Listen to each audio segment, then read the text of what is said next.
This is Emergency Preparedness by Sydne Bourgeois. The key terms include the all hazards approach, emergency, and preparedness. The all hazards approach is a process used for everyone to prepare for any emergency or disaster that may occur.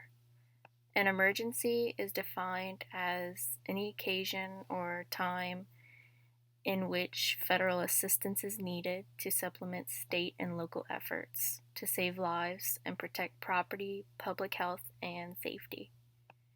Preparedness is activities that build capability and capacity to address potential needs identified by the threat and vulnerability study. There are 3 phases of disaster: the preparedness phase, the relief response, and recovery. The preparedness phase is focused on planning, preparedness, prevention, and warning.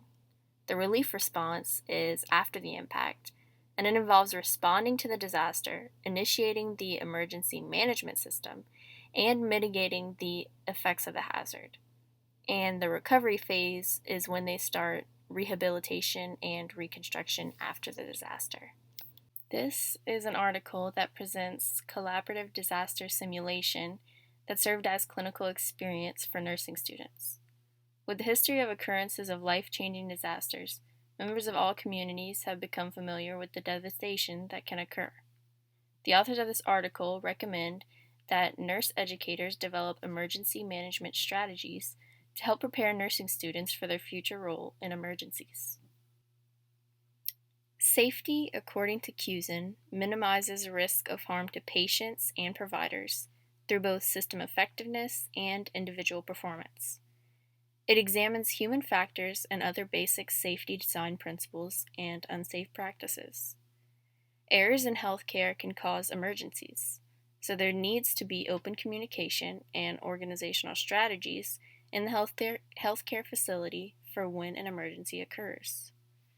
According to the second BSN Essential, knowledge and skills in leadership, quality improvement, and patient safety are necessary to provide high-quality healthcare.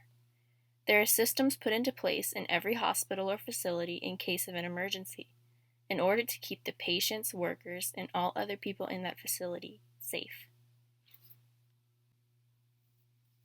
And these are my references. My question for you guys is whether or not you believe it is easier to prepare for a natural disaster or an emergency caused by human error in the healthcare facility.